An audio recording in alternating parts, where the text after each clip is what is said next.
One two three start. जय हिंद साथियों, PCS strategy के इस ऑनलाइन प्लेटफॉर्म पे मैं अवनीश सिंह आप सभी का स्वागत करता हूं और ये है हमारे गौरव सर साथ में। तो आइए आज इनसे हम लोग जानने का प्रयास करते हैं कि एग्ज़ाम के दिन काफ़ी प्रेशर होता है, तो उस प्रेशर सिचुएशन को हम कैसे हैंडल करें। दोनों एग्ज़ाम एकदम पास में है, बिहार पीसीएस और यूपी पीसीएस। तो आइए सर से जानने का प्रयास करते हैं कि बिल्कुल। देखिए, असल में सबसे बड़ी बात है कि 13 तारीख को आपका बिहार पीसीएस है और 22 तारीख को यूपी पीसीएस है। 9 दिन है और अभी बच्चे क्या होता है कि कई बार बहुत पैनिक होते हैं, फ्रस्ट्रेट होते हैं कि एग्ज़ाम एकदम सिर पे है, कई बार पढ़ाई नहीं होती और सबसे वर्स्ट सिचुएशन जो होती है वो एग्ज़ाम के दिन होती है।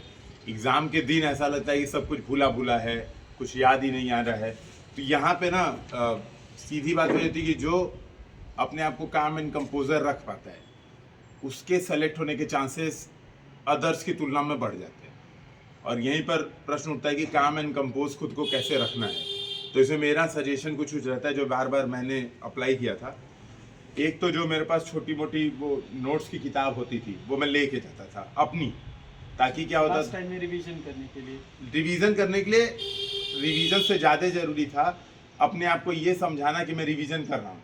असल में क्या होता है, माइंड गेम। एग्जाम के दिन वाला गेम पूरा माइंड गेम होता है। तो क्या होता है कि कायदे से आप पूरा रिवीजन कर नहीं पाओगे, ये संभव नहीं है।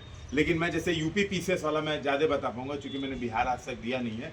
यूपी पीसीएस वाले में मैं ये करता था कि वो जो जैसे विटामिन हैं, मिनरल्स हैं और जैसे कंफ्यूजन वाले जो टॉपिक्स है, जो कंफ्यूजन क्रिएट करते हैं, और जो बायोलॉजी या जनरल साइंस के जो टॉपिक्स है बहुत छोटे छोटे।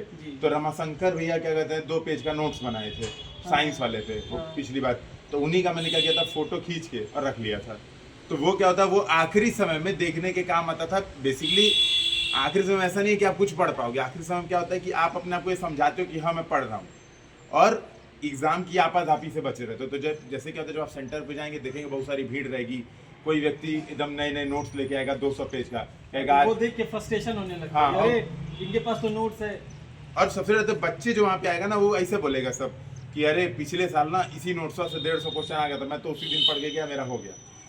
वहाँ पे वो माइंड गेम चलता है, वो आपको फर्स्ट्रेट करने की कोशिश। नहीं, आपको अपने सर तो जो बता रहे हैं कि आपको अपने ऊपर एकदम विश्वास रखना है, अपने ऊपर कॉन्फिडेंस रखना, अपने नोट्स पे कॉन्फिडेंस रखना है और खुद को ये समझाते रहना है कि मैं पढ़ रहा हूँ, ऐसा नहीं है कि मेरा छूट गया है। दूसरी बात है ना, जो छोटी छोटी चीज़ होती है, जैसे एग्जाम सेंटर पे कई बार हम लोग एकदम लास्ट में पहुँचते हैं, नहीं ऐसे गलती नहीं करना है, आप प्रॉपर 1 डेढ़ घंटे पहले पहुँचिए। और सपोज मान लीजिए सेंटर है, सपोज ये पीछे वाला घर सपोज सेंटर है या 100 मीटर दूर सेंटर है, गाड़ी कम से कम 200-250 मीटर या आप जहाँ पे रुक भी रहे सेंटर के एकदम बगल में मत रुकिए, क्योंकि क्या होता है वहाँ पे एक्सपीरियंस की भीड़ हो जाती है। बेसिकली मुझे समझाने का ये मतलब है किसी से बातचीत मत कीजिए सुबह सुबह, किसी से बातचीत मत एकदम कीजिए। काम एंड कंपोज। बिल्कुल, आप जितना कम किसी से बातचीत करेंगे उतना बढ़िया रहेंगे। किसी से जाएंगे इधर उधर की बात करेंगे, 2-4 क्वेश्चन सामने वाला पूछ देगा या आप पूछ देंगे, उसमें कोई डिस्कशन शुरू होने लगेगा, तो आपको ये कॉन्फिडेंस हिल जाएगा कि यार मुझे आती हैं चीज़ें। अपने आप को ये समझाना होता है कि देखो अगर मैंने साल भर पढ़ाई की है तो 1-2 दिन कम पढ़ लेने से, 1-2 दिन सही से ना पढ़ पाने से या 1-2 दिन रिवीजन ना कर पाने से मेरा कुछ छूटेगा नहीं, है ना। चौथी बात जो है वो ये ध्यान में रखना है कि एग्जाम में सबसे अच्छी चीज ये होती है, खासतौर पे प्रीलिम्स एग्जाम में आंसर आपके सामने होता है। ये अपने आप में बहुत बड़ा कॉन्फिडेंस बूस्टर होता है। आपको एग्जाम में रट के चीजें नहीं जाननी है, बस देखना होता है। हाँ, तो जो हम सामने रहता है आंसर, रिकॉल हुआ तुरंत। बिल्कुल, तो रटने और रिकॉल करने में अंतर है। आपको ये फील लेना पड़ेगा कि भैया ये जो क्वेश्चन आया है, क्वेश्चन कहीं ना कहीं हमने सुना है, 4 ऑप्शन में से हमको पकड़ना पड़ेगा कि हाँ यार ये वाला ऑप्शन और बढ़िया से करेक्ट हो सकता है। तो एक ये मेरा बात रहेगी। लास्ट बात ये रहेगी, जो बीच का इंटरवल का जो गैप होता है खासतौर पे, उस इंटरवल के गैप में किसी से मत बातचीत कीजिएगा, रिलैक्स कीजिएगा। सीसेट की थोड़ी बहुत चीज़ें आप पढ़ सकते हो, क्योंकि क्या होता है कि उसमें भी फिर वही बच्चे जब भीड़ में रहते हैं तो पंचायत करना बहुत आम बात होती है। खासतौर पर उसमें कम्युनिकेशन स्किल आप थोड़ा सा देख सकते हो, क्योंकि उसकी कॉस्ट एंड बेनिफिट ज़्यादा होगी। पेपर में ओएमआर भरते समय एक चीज़ और ध्यान रखिएगा, एग्जाम के दिन ओएमआर पर क्वेश्चन भरने की कोशिश कीजिएगा।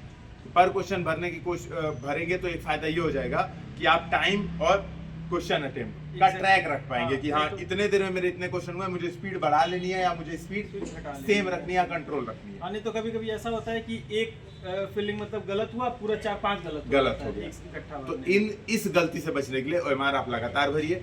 सभी को बहुत best of luck. Comment section में बताइए जो आपके कुछ डाउट रह गए हो, मैं वो फिर से अमनीश भैया के साथ डिस्कशन वापिस करके उसको फिर से हम लोग बताएंगे। तो जय हिंद सभी को, जय हिंद। ठीक है।